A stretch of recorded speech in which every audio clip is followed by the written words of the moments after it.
Hello, you're welcome to today's lesson. This time around, we want to examine the integral and derivative cycle for selected trigonometric ratios, that is cosine and sine.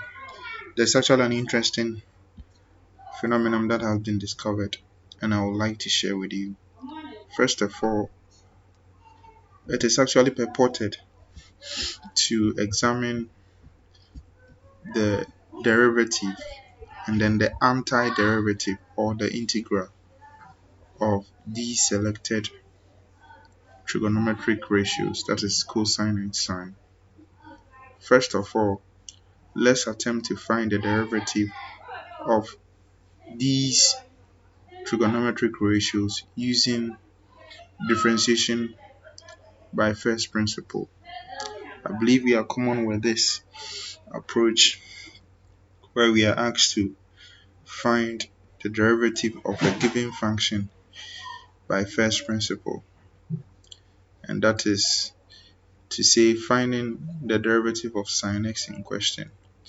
The traditional stature or system that is quoted as a limit of f of x plus h less f minus x out of h as h approaches 0 is equal to the sine of x plus h minus sine x all over h as h approaches 0. Now remember, this is a trig identity, and the identity is quoted in the form sine x cos h plus cos x sine x, and then minus sine x over h, whereas the limit as h approaches 0 is still present. Now going down, what we do next is to group like terms.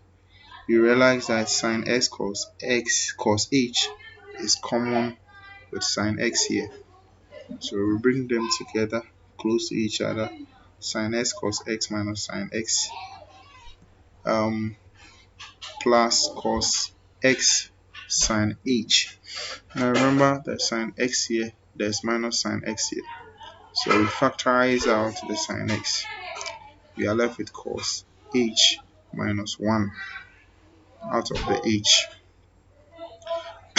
Same thing happens to this next part of the system that we are trying to develop, where we try to bring out the cos x and leave the sine h inside. So we have the limit as h, the limit of cos x times sine h over x over h as h approaches 0. Now you realize that at this point we treat sine x and cos x as constant. Remember, the limit of a constant is always that constant. Now, using the argument of graphical and then numerical analysis, this cos h minus 1 over h, the limit as h approaches 0, can be reduced to 0, whereas that of the limit of sine h over h as h approaches 0 can be reduced to 1.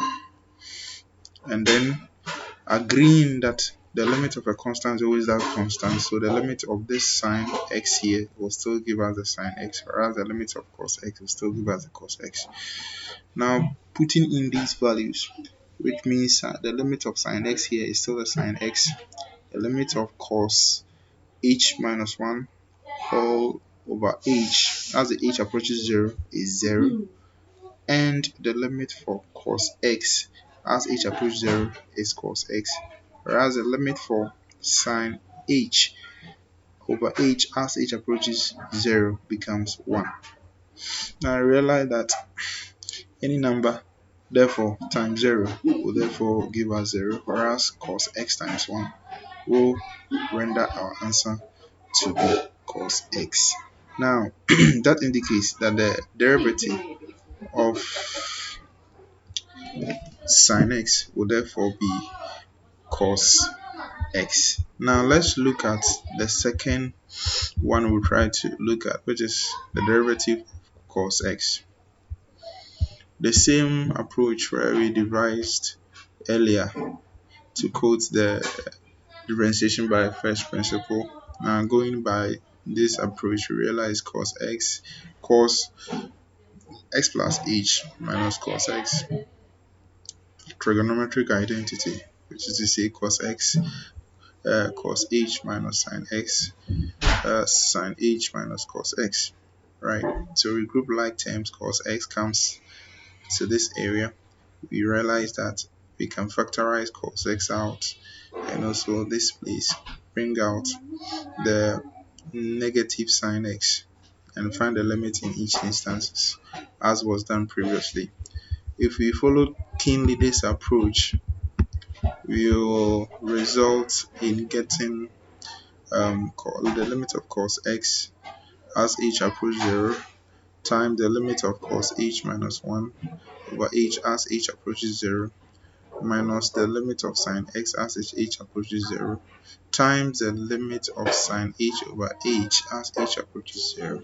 Already defined is to say, as already defined and agreed upon using graphical and numerical analysis, the limit of sine h over h as approaches 0 will be 1, whereas the limit of cos h minus 1 over h as h approaches 0 will reduce to 0, whereas the limit of a constant, that's the limit of sine, will be sine x, will still be sine x, and that of the limit of a constant cos x will still be cos x.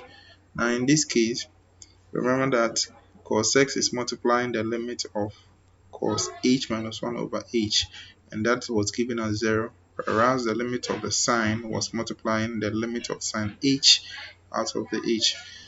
Now realize that because of this negative, the sine x will be multiplying, the negative sine x will be multiplying 1, whereas the cos x here will be multiplying 0 because of this.